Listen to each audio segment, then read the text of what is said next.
we're waiting for some people to jump on, and we will get rolling. We got a lot to talk about.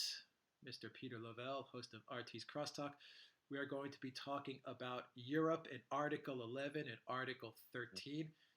We're waiting for everybody to get on board and to start joining us in this chat. What a news week! and it's Wednesday. Well, it's a good thing I have Crosstalk and the Duran, so I can get a lot of stuff out. Okay, 5 days a week. My God, I feel like everyone is just going mad. All right, the first people are here. 18 people have just jumped on. Welcome everybody to another live stream. Hello, Sean. How you doing, Stuart? Good to have you here.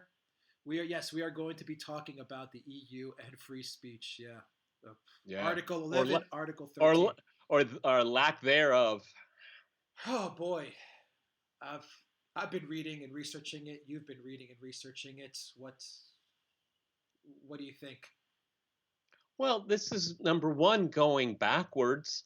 It is impeding a technology that has revolutionized information and commerce and given voice to hundreds of millions of people around the world. And now the European Union wants to put a brake on all of it. And it's for very simple reasons. First of all, let's go through this thoroughly. It's for commercial reasons, protecting copyright. I get that. That's fine. And people that invent things, particularly in television and film and music, it's their property and they should profit from it. However, there has been a long-standing tradition of fair use. And using it for example, satire and irony, where we could have Mickey Mouse giving an opinion about Brexit. All right, fine. That's a long-standing tradition, okay? And it is understood to be parody and not to be profiting from the intellectual property piece. Again, if I go back to Mickey Mouse is really actually good because this is a really Mickey Mouse law. Also, that covers a good part of Article 12. Article 11 in our line of business is news. And essentially what it is to keep bloggers and upstarts and new businesses entering the internet to express political opinions, to give news. It is a instant handicap of cost of entry. And if you're already in it, you using hyperlinks, for example, that's going to be taxing hyperlinks. Oh, that is the very essence of what news is on the internet.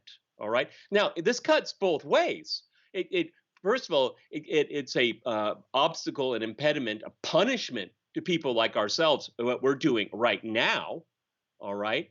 And what it also does is that it puts a lot of pressure and a discouragement of platforms like Facebook and YouTube. They're going to have to be policing this. They're going to have to add all these new technologies and filters to identify these images that are put onto those platforms, and they're going to have to determine ownership of it, and they're going to have to say yes or no, and if you want to, you have to pay. But you see, this is the end user like us, we're punished, and then the platform itself is punished. This is a double punishment here. Now, obviously, what that's going to do is going to slow everything down. It creates a chilling effect. I don't know if I should put this on or not. And you probably won't because you don't want to be punished. And then YouTube and Facebook and other platforms are going to say, what's the point? Okay. I mean, it is so expensive. It will be so expensive.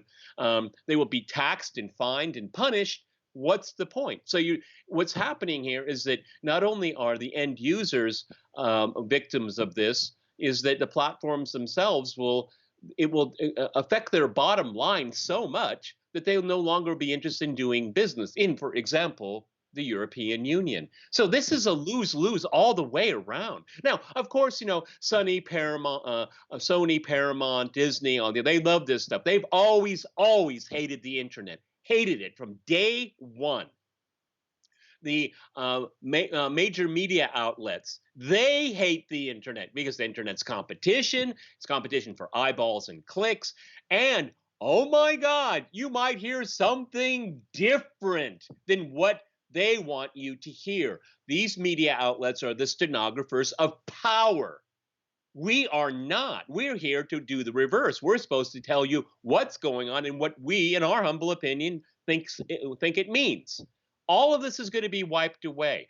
Also, the European Union, they're not going after hate speech and fake news, because a great deal of their stuff is fake news anyway. I suppose we got demonetized minutes ago. Um, but I'm not going to stop. That's not my mission here. My mission is to say what I think. The European Union is going to use it as a cudgel to control speech, what they think is speech, real speech, and speech that is allowed in polite company. No, so that means no criticism of the EU and its policies, no criticism of immigration. Immigration is a problem because the EU created that problem. There'll be no criticism of that. The populist parties that are popping up all over the continent, they will likely be not the intellectual property, no, not protecting Mickey Mouse. It's going to be going after these populist movements on the left and the right. Um, because they challenge the status quo of the Brussels Berlin axis. So they're the ones who are going to be in the bullseye first and foremost. So so you have huge corporations, and they'll go along with this. I mean, maybe the non-media ones, because they'll say, okay, we've got deep pockets, and we'll not only will be able to pay for these filters and algorithms and all this, is that they'll be willing to pay the cost because they're going to destroy the competition. It will be worth it for them. It'll be worth it for them. And they can do deals between each other. I mean, sure. The CNNs, the MSNBCs, the Fox News, all these guys can do deals, and they'll be like, okay, we can share our links, we can share our content. Right. Okay. But like for us, let's say, take Brian Stelter over at CNN. Let's say we want to do a critical review of his daily nonsense. And if we put a clip of him up, we'll be in violation of a copyright law. So we won't be able to comment on we won't be able to tell you what we're commenting on, only as a third, fourth, fifth party to a conversation, to an analysis. We won't be able to show you what we're talking about. Again, this is the most egregious assault on fair use. Fair use is what gave the internet an impulse to grow, okay, and to expand. You take fair use out of the equation, and it becomes very flat and linear, and only works for those that have very deep pockets and people that are who are in power. So it gets down to that. I mean, it's the end of the free market on the internet. This is going to displace hundreds of thousands, not millions of people around the world that use the internet as their business model. Okay, I mean, you won't be able to. You're going to be so damn careful. You don't want to be in violation, and who knows? You could be probably disappeared from a platform. Disappeared in broad daylight. Editorial cartoons. I mean, it's endless what this could affect, and essentially what they're adopting the Chinese model and aspiring for the North Korean one. Yeah, guys, do you guys hear me okay now? Is my volume okay? Is Peter's volume okay? Let me know in the chat if you guys hear us okay. We have right now 317 people who have joined us. Thank you for joining us. I think the volume's okay, great. Everything is good on the volume side. Awesome. I think my volume was a bit low in the beginning, but it's sorted out now. Peter's volume is super. Either way, he was the one that you guys needed to listen to. Peter, Hakam sent a question. This is a good question. Is this only for the EU, or will this impact the whole world? It is only for the EU, but it will eventually impact the whole world. It's a model. It's a model.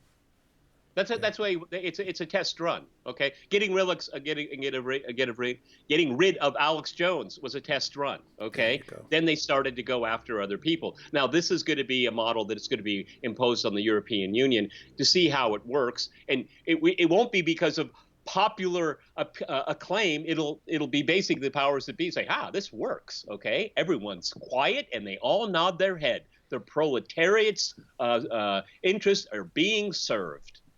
God, it's unbelievable. Scary. It's It's really scary. scary. So all this takes, Peter, all this takes is one Macron in France, because now the directive is going to go to each member state, and each member state is going to have a couple of years, say, to implement it, to figure out how to, form it into their own local laws, this directive.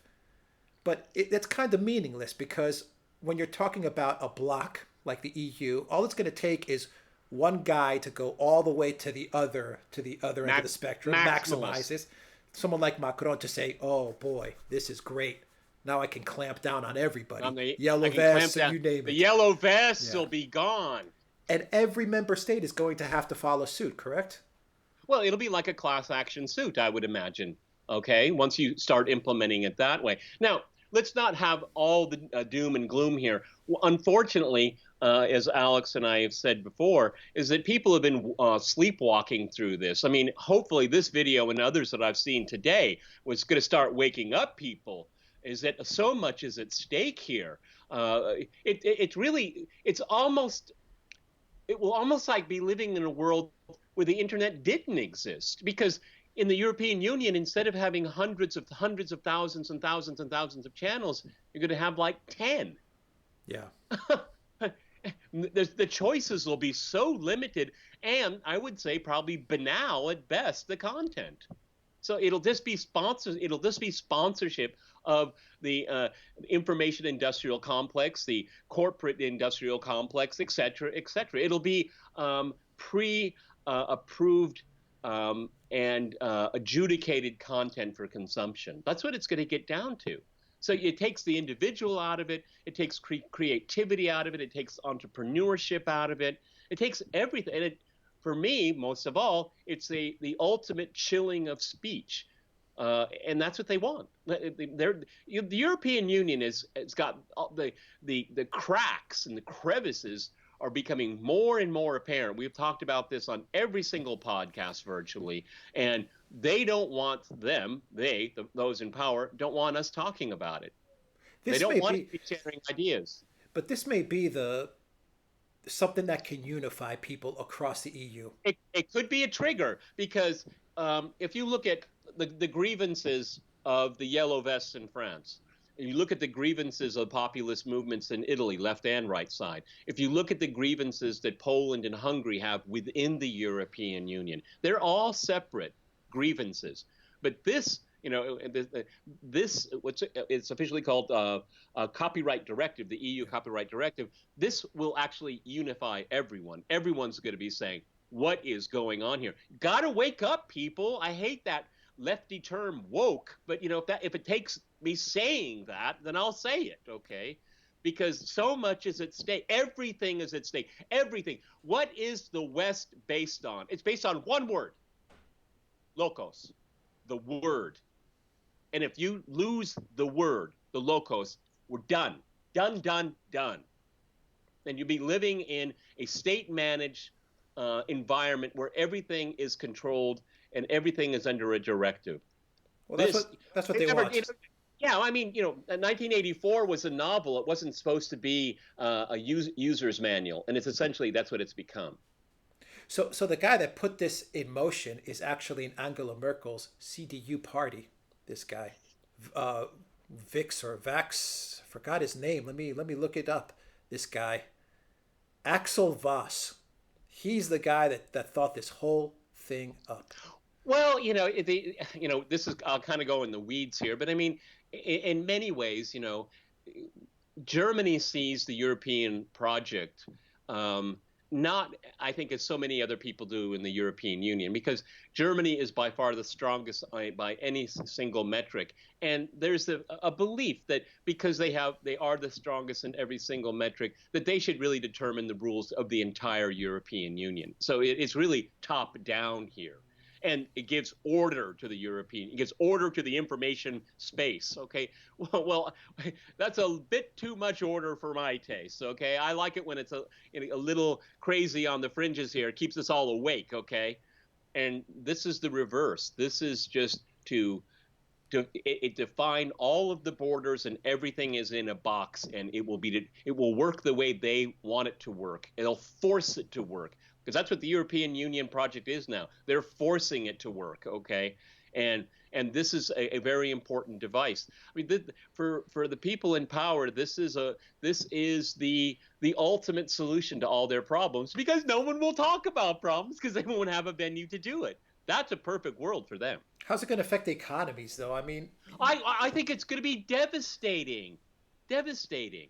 Okay, I mean, imagery. I mean, so much of the marketing imagery. I used to be in marketing at one time. I mean, you use familiar memes and images and pictures. Okay, again, this fair use. I mean, you don't say Mickey Mouse is mine. I invented it. No, but I mean, there's so many marketing strategies based on memes. Memes are memes because people recognize them and right. understand what they mean. So from a marketing point of view, it's going to be like when I lived in Eastern Europe and visited the Soviet Union. When you bought a chocolate bar, it said chocolate bar. That's it. Okay, that's all. That's all you're going to be allowed to say. If they had shampoo, Yeah. and they usually didn't have shampoo, it said shampoo. Yeah. That's it. There was virtually no advertising in marketing. Ice cream. Oh, this is called ice cream from Ice Cream Factory number 7. That's what it was called. I'm not joking. Yeah, we're gonna have to be at those levels, literally. Chocolate bar made in factory number 42 in a gray wrapper, black letters. That's it. That's where we're gonna have to be. But you know what? But you know what? What's going to happen is it's going to drive people nuts. Again, what we this there's a fear, what I call the fear of not knowing the unknown. And after being exposed for a quarter century of the internet, and if you turn it off, you're going to make people going to go literally lose their mind. Like, what's going on? And it's going to be a very scary moment. And the way these laws are written is you're going to see what we take for granted as rights, and now it'll only be for the privileged. All right, the privileged will be able to use this. Well, This the great equalizer, the great level field that we all had hoped for is slipping away like sand through our fingers. I'm wondering what YouTube and Facebook will they They're even so they're bother? screwed. Will they even bother with Europe? Because you got to think, how are they going to have these algorithms that are cross-checking this massive database of all this copyrighted material, all this linked stuff? Even in Facebook, if I link to an article on New York Times, I'm screwed. Facebook is screwed. They're going to have Yeah. to clamp down on that. Okay. Number Why, one. why risk why risk operating in I will. Europe? Yeah. I mean, identifying a hyperlink is easy. That happens. That's really fast. But what about an image? I mean, is it going to take when you say upload? Is it going to be a minute, or 5 minutes, 15, half an hour? I mean, this is going to be like dial-up internet, like it was decades ago. So exactly, it'll be such a break. It'll slow everything down. I mean, for a user, you're going to be like sitting there creating a post. You'll upload an image of something that you thought was cool, and then Facebook's just going to spit out a message that says, "Sorry, no can do." And what if it's a mistake? Okay, what if it's a mistake? I'll tell you. I got onto a social on an app, and I used a picture of myself in my studio, and 15 minutes later it says, our moderators think you have stolen an image, and I said, that's fucking me. Okay, I mean, but that's what their algorithm saw. Okay, I said, but no, but it's actually me. All right, that's what is going to happen. All right, error. And then the whole thing will be, what's the point? Even for the end user, what's the point? Yeah, and I'm seeing here it's not possible for an algorithm to define context. Oh, that's a brilliant remark. That's absolutely spot on. Spot on remark. Yes. How the hell is the algorithm going to work? So at the end of the day, you just go back to the same thinking. At the end of the day, YouTube's and Facebook's and Twitter's are just going to say, you know what? We're never going to be able to be 100% right, even 99% right. So why have this legal opening? Because you know the lawyers, Yeah. Well, that's legal they're exposure. It's not oh an yeah, opening. It's exposure. It's exposure. yeah, they're going to sense money. They're going to smell money here, and they're going to say, "Oh boy, if I can get my shot at suing Facebook or Google or Twitter over copyright infringement or anything like that, that's it. They're going to go after them." So these Yeah. companies are not going to risk it. But let's be fair here. I think we should respect intellectual property. I'm all for that here. But the fair use element of this situation is what I'm really concerned with here, because I think fair use is such a wonderful way of allowing information to move around. Okay, particularly if your point is not specifically to monetize. Of course, there are people out there that are going to rip off things. Well, I know people personally that do it, and that's how they make their living by other people's intellectual property. But there's so many other people in the information sphere that are not doing it with the sole goal of monetizing it. They think it's a social good, like I do. Once again, it looks like I was looking at one of the chats, Peter. Once again, it looks like Alex Jones was right. You know, you look Yeah. at some of the stuff he says, and you're like, "No way is it ever going to come to this." And then here you are. Well, the more I learn about this, the more it's such a chilling feeling. It's amazing that they will be willing to go this far, and so many people are not aware of it. It really made the news when it was in the European Parliament. I mean, that's when people started to realize it. But that was after the vote, not before it. Yeah, everyone started really late, including the big tech firms, which are against this. The YouTubes and the Facebooks and the Twitters, they don't want this either. But they started. No one took it for real. I think people thought it was such a batshit crazy idea that they were like, "There's no way that the EU would shoot itself in Well, the foot yeah, like but this." no, but it's for them. It's the ultimate parachute because that's how scared they are. That's how scared they are about their project. Okay, and that's why they're willing to go this far. Absolutely, Yeah, that's a good point. it's their golden parachute to save this thing from utter collapse because there's so much discontent, and the internet is the vehicle in which we all communicate our grievances. Okay, where are you? I'm in Moscow. You're in Athens, right? Athens right now, right? Yeah, Um, it's because of these platforms, okay, and that's something that they want to challenge, very much so. yeah. We have a super chat here from Boundless Edge. Did the renaming of NAFTA to USMCA bring DF closer to Washington? I mean, It's- no, just changing the name didn't yeah, change the nature of the yeah. animal. Okay, that's debated. There, if you change one tariff from 67 to 61, does it warrant changing the name of the agreement? I guess for some people, certainly did for Donald Trump, but it's not that significantly different than what we had before. So where are we going to go now, Peter, with this? It has to go to each country. Each country's going to take a couple of years to fit it into their own local laws. And then what? That's it? Game Well, over? no, What it's can the not. people that are viewing this? What It, can the it, it, people that are viewing this do, for example? What can we well, do?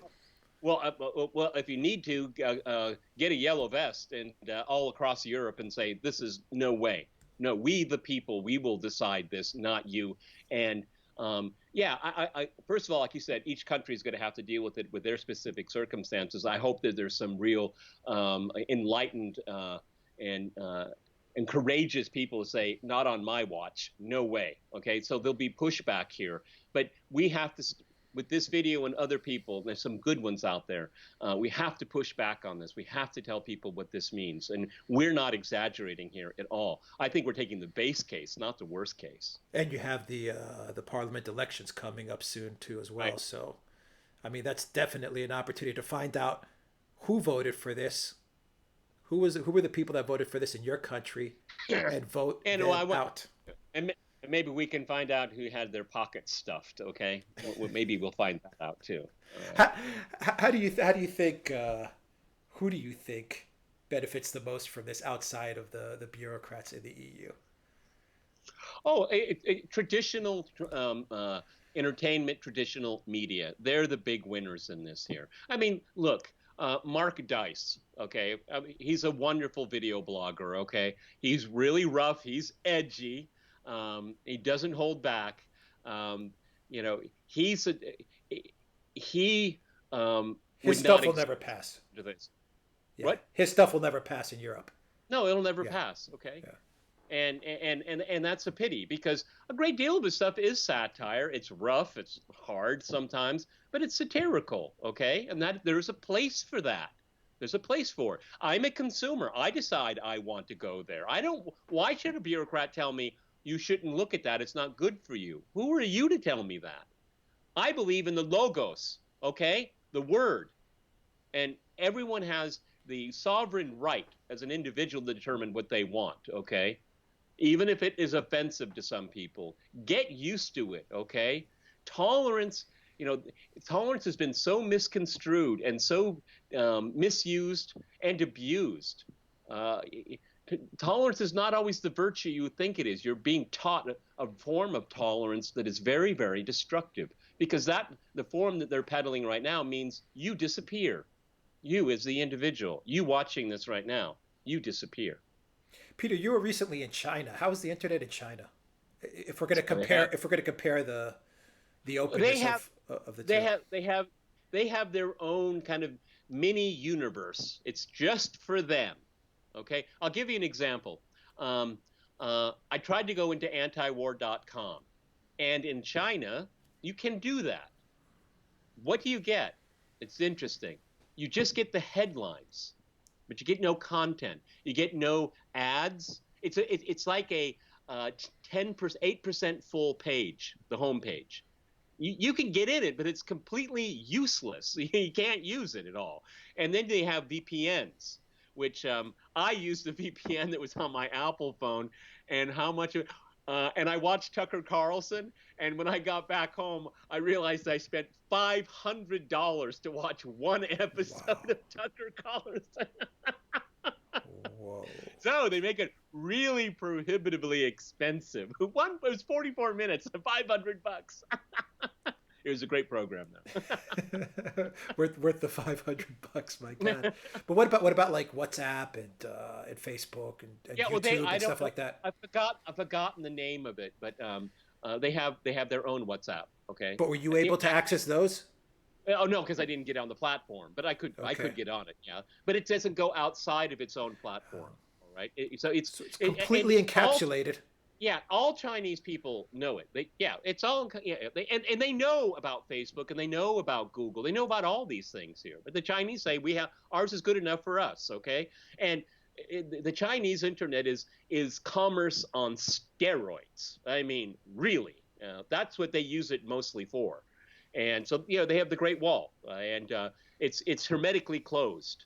And there are people that I will remain nameless that do have regular access to the global net because they need it for their job. Right. Okay, and people in news and people that do certain commercial transactions. Okay, but it's like 99.99% of the population that is inside their own internet. And of course, it's heavily politically censored. And the what's most censored is pornography, even more so than politics. I mean, there's no pornography in China. That's completely censored. Hmm. And if you look at like airwaves entering China, there's an 8 second delay as the signal comes in. It's captured, and they have 8 seconds to censor Right. an outside broadcast. Okay, so they don't jam it. It's there, and there's someone literally that watches Fox News, and they say something they don't Tibet. Okay, then boom, they hit their finger and they wait for it to pass, and they lift up their finger, and the broadcast continues. Is that what you guys watching this video want? Because that's where we're going. I That's where we're told you, going. Yeah. the EU is aspiring to the Chinese model with the goal of the North Korean model. And then eventually other countries will be looking on and they'll be saying, "Huh, this kind of works for France, doesn't it?" Yeah, but at the end of the day, it's as much as I lament trying to limit free speech, it's going to hurt commerce. It's good that's the Achilles heel of all of this here. The commerce, and then and it just the business models of tech companies. Okay, I mean I don't know. I'm pretty sure YouTube sees the European Union as a pretty lucrative market. I would have to assume that's true. It's a All huge right. market. It's a huge Yeah. market. But once again, how are they going to play ball with those kinds of rules? I mean, It just can't be done. No, they'll just have, instead of YouTube, they'll have EUTube with 10 channels. Yeah, that'll be great. Yeah, That'll be fun. that'll be really Yeah. interesting. Huh? Okay. We're going to have to go to Russia and broadcast from there. All of us at the Russian Duran. All of on us at the the Duran will have to. on the Russian internet. It is surveilled. It is, and particularly for terrorist groups, people inciting violence, and people racism. These kind of elements here. I mean, the most egregious ones are just knocked off to say you don't belong here. But other than that, it's remarkably free. There are hundreds and hundreds of video blogs criticizing the government for anything you can think of. They're there and they're not touched, all right, at all. Incredible. Just an incredible couple of weeks as to what's going on. I mean, it's unbelievable, It's all the breath, news. Yeah, it's it's it's breathtaking, but it really doesn't it give you a sense of impending doom? yeah. Uh, these people have the power. They're afraid of losing it, and they're going to do anything to keep it because they thrive in the status quo. Most of us don't, and that's the problem of our time. Yeah, when you couple this with Yellow Vest, with Brexit, everything that's going on, I mean, it just goes to show that exactly like you said, the EU will do everything in their power to hold on to that power. Everything, including dismantling Well, the entire internet. right, and Brexit has never isn't helping them. Okay, that's why they're being so nasty. And I mean, it's easy to be nasty to Theresa May, but Britain, let's say, they're being really nasty because they don't want anyone else ever to repeat that ever. Okay, and that's why they're making the withdrawal as painful as possible.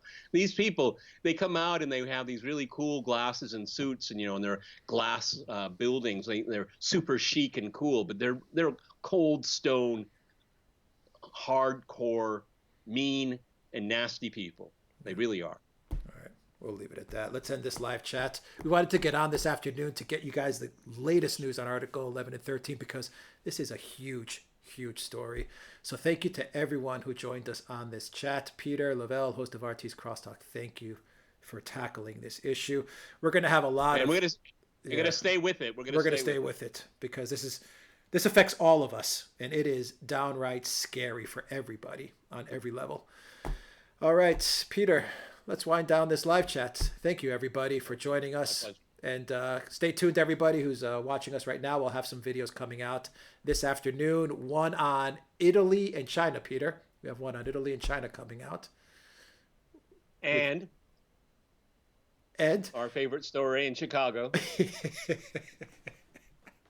I wonder if someone in the live chat can guess what story that is in Chicago. Let's leave it a secret. Okay? Yeah, just something happened in Chicago that just kind of... I mean, it's a topic that we usually don't cover, but it just kind of left us so bewildered. But watch that video. We haven't made it yet. We're going to make it shortly, but you'll know why we're taking a special interest in it. Yeah, it was incredible news there too as well. All right, guys. Stay tuned for the videos coming up. Thank you, Peter. Take care, everybody.